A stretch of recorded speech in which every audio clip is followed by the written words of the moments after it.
किसी भी देश के देशवासियों की सुरक्षा का जिम्मा वहाँ की न्यायपालिका की जिम्मेदारी होती है, क्योंकि न्यायपालिका के पास ये अधिकार होता है कि देशवासी खुद को हर तरीके से सुरक्षित महसूस करें। लेकिन जब माननीय न्यायपालिका के सुप्रीमो न्यायाधीश को ही अपनी जान पर खतरा मंडराता दिखाई दे तो ये अपने आप में शर्मनाक बात है। जी हाँ, राजस्थान में हुए बॉम्ब ब्लास्ट में आतंकियों को सजा देने वाले जज अब खुद अपनी सुरक्षा को लेकर चिंतित हैं। 13 मई 2008 को राजस्थान के जयपुर में 71 लोगों की जान लेने वाले बॉम्ब ब्लास्ट के मामले में आतंकियों को फांसी की सजा देने वाले एक जज अब खुद अपनी सुरक्षा को लेकर चिंतित हैं। न्यायाधीश अजय कुमार शर्मा ने जयपुर बम धमाके के आतंकियों को फांसी की सजा देकर इस आतंकी घटना में मारे गए लोगों के परिजनों के साथ इंसाफ किया था। लेकिन इतना बड़ा फैसला सुनाने वाले जज अब खुद अपनी सुरक्षा को लेकर इस कदर चिंतित हो चुके हैं कि उन्होंने राजस्थान पुलिस से अतिरिक्त सुरक्षा की मांग कर 2 पन्नों का एक पत्र लिख दिया है। इस मामले में जज साहब का कहना है कि जयपुर बम धमाके गुनहगारों को करीब 11 साल की सुनवाई के बाद सजा सुनाने के बाद अब उन्हें भी अपनी सुरक्षा का डर सता रहा है। डर भी केवल इस बात का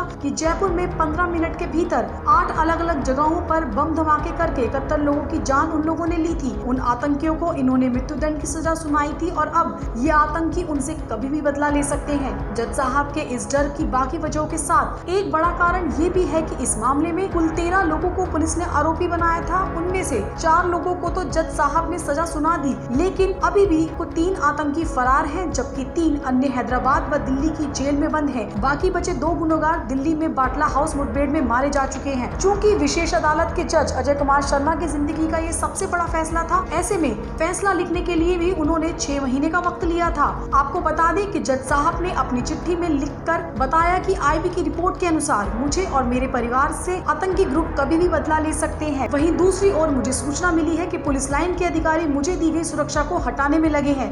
ऐसे में मुझे दी गई सुरक्षा को यथावत रखा जाए। जज साहब के घर के बाहर शराब की बोतलें फेंकी गई थी और काफी दिनों से कुछ मोटरसाइकिल सवार संदिग्ध लोग घर के बाहर चक्कर लगा रहे थे। घर के बाहर की फोटो तक खींची गई थी। उन लोगों के द्वारा फोटो खींचने पर जज साहब की स्थिति और भी दयनीय हो गई। ऐसी स्थिति को देखते हुए जज साहब का ये डर और भी पुख्ता हो गया कि ये आतंकवादी कभी भी उन्हें या उनके परिवार को नुकसान पहुंचा सकते हैं। आपको बता दें कि इन आतंकवादियों ने जयपुर में 15 मिनट के भीतर 8 अलग अलग जगहों पर बम धमाके करके 71 लोगों की जान ली थी। इसी से अंदाजा लगाया जा सकता है कि इनके मंसूबे कितने खतरनाक थे। दरअसल जयपुर ब्लास्ट मामले में जज अजय कुमार शर्मा अपना आखिरी फैसला देकर रिटायर हो गए थे, लेकिन उन्हें इस रिटायरमेंट के बाद 4 गार्ड और 2 पीएसओ की सुरक्षा मिली हुई थी, जो 31/2020 को उनके रिटायर होने के बाद भी उनके साथ बनी हुई है। लेकिन अब उनको मिली सुरक्षा को हटाने अथवा कम करने की बात चल रही है। इसी पर घबराए जज साहब ने डीजीपी को पत्र लिख दिया।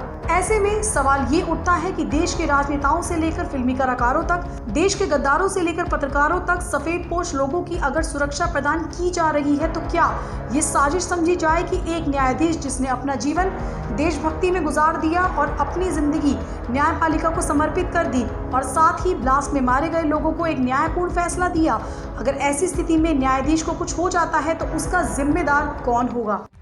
खबरों में बने रहने के लिए चैनल को सब्सक्राइब करें और ये बेल आइकन जरूर दबाएं।